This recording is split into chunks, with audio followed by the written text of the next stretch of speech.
आपल्यापैकी एका पत्रकार बांधवाने मला हा प्रश्न विचारला की राजाभाऊ वाजे आणि अमोल कोल्हे भाजपत गेल्याशिवाय पुणे नाशिक रेल्वे होणार नाही का?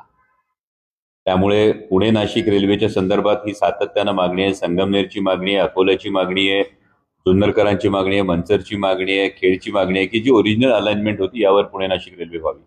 त्यावेळी त्या पत्रकार बांधवाने हा प्रश्न विचारला की तुम्ही भाजपत गेल्याशिवाय ही रेल्वे होणार नाही का? यावर माझा प्रतिप्रश्न त्यांना असा होता की अशी काही ऑफर आहे का?